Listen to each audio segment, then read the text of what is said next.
F x function, इसको हम क्या लिख सकते हैं y, क्योंकि एफ एक्स जो होता है वो फंक्शन नहीं होता है जो y, इसको हम y पे शो करते हैं, ठीक है, y से लिखते हैं। तो क्या हो जाएगा y is equal to x की पावर 5। अब क्या करना पड़ेगा, दोनों साइड डिफरेंशिएशन करना पड़ेगा। शॉर्ट फॉर्म में लिख रहा हूं, differentiation with respect to x, मतलब रिस्पेक्ट हम किसके रिस्पेक्ट में, जो यहाँ पे बताया था मैंने, ठीक है, किसके रिस्पेक्ट में कर रहे हैं, x के रिस्पेक्ट में।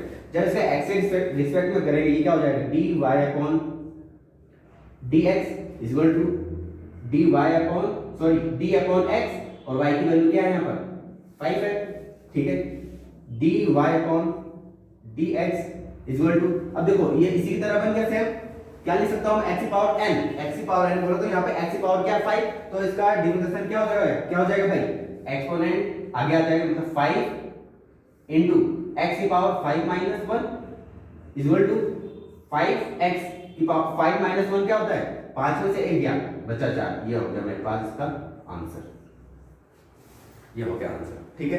एक और एग्जांपल करके देखते हैं, थोड़ा ब्रीफली आ जाएगा समझ में।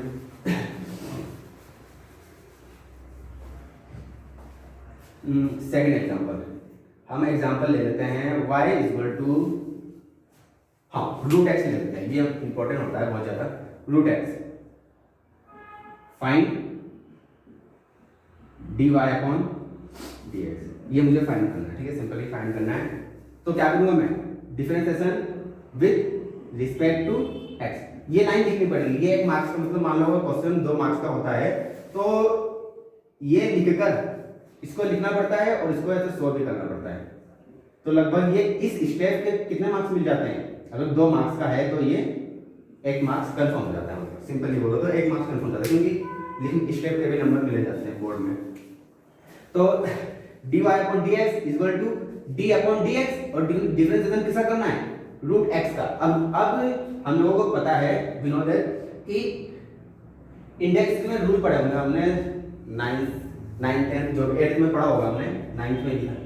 तो इंडेक्स का रूल क्या होता है, root x is equal to क्या होता है x की पावर 1 अपॉन 2। अब देखो इसकी तरह बन गया, x की पावर n की तरह बन गया ना, तो भाई ये रूट में था, पहले मुझे क्या बनाना पड़ेगा, x की पावर n के फॉर्म में बनाना पड़ेगा।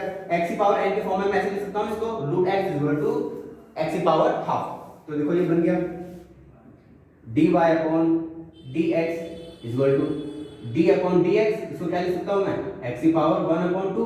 अब देखो n क्या है मेरे पास यहाँ पर 1 अपॉन 2, अब सिंपल हो गया dy अपॉन dx, एक्सपोनेंट आगे आ जाता है, एक्सपोनेंट पूरा उठकर आगे आ जाता है, 1 अपॉन 2 x की power 1 upon 2 minus 1 dy upon dx is equal to 1 upon 2 x की पावर हाफ में से हाफ माइनस 1 क्या बचेगा, माइनस का हाफ बचेगा, ठीक है। अब मैं इसको ऐसे लिख सकता हूं 1 अपॉन 2 x की पावर हाफ।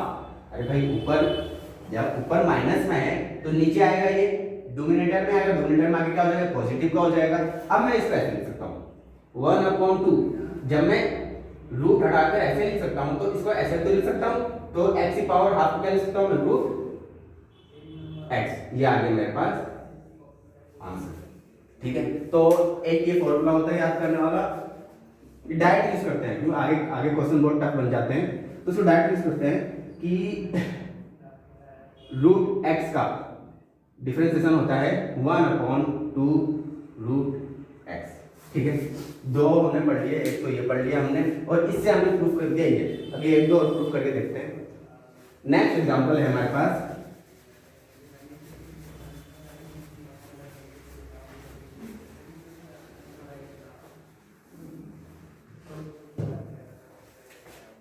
एग्जाम्पल 3, हाँ y is equal to x, अब मुझे फाइंड करना है dy अपॉन dx, ठीक है, ये फाइंड करना है। तो क्या करना पड़ेगा, बहुत सारे डिफरेंशिएशन करना पड़ेगा, differentiation with respect to x के रिस्पेक्ट में डिफरेंशिएशन, ठीक है, वो बताना पड़ता है हम लोगों को।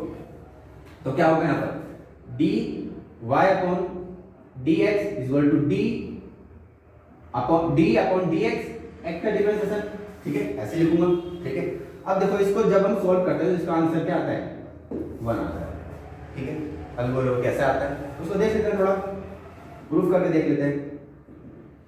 नहीं तो डायरेक्ट याद होते हैं। ये हो गया, ये एक और एक तीसरा आ गया हमारे पास, कौन सा आ गया, ये आ गया हमारे पास dx upon dx equal to 1 होता है।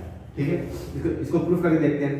ठीक है, ये आया कैसे, dy upon dx equal to क्या होगा यहाँ पर, एक्सपोनेंट कुछ नहीं तो 1 तो होता है, तो आ जाएगा 1 इंटू एक्स की पावर n माइनस 1, n क्या, n कितना है यहाँ पर 1 है, तो 1 माइनस 1, इसको क्या लिखूंगा मैं 1 इंटू एक्स की पावर 1 माइनस 1 बोले तो 0 इक्वल टू क्या हो जाएगा 1 इंटू और किसी की पावर 0 तो उसकी वैल्यू क्या होती है 1, किसी की पावर 0 होने का मतलब क्या है, उसकी वैल्यू 1 होगा।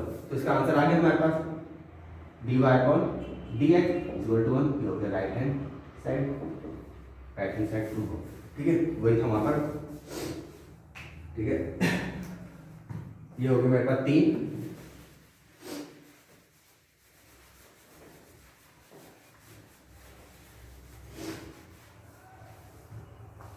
एक और होता है हमारे पास 4,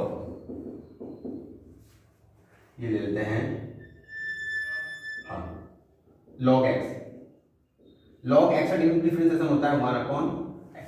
ठीक है, अब इसमें कुछ चलो ये बात बता देता हूँ कि ये तो x के वेरिएबल में था, किसके वेरिएबल में था, x के वेरिएबल में। अगर मान लो कि ये तो सिंपल था कि x की पावर कुछ भी हो, ये तो था कि y इक्वल टू क्या x की पावर 4 हो, 5 हो, 6 हो, समथिंग कुछ भी हो सकता है माइनस करके। ठीक है, लेकिन ऐसा भी तो हो सकता है कि क्या आ जाए कि x की पावर समथिंग ना होकर समथिंग की पावर x हो जाए। सपोज y इक्वल टू दे रखा है 3 की पावर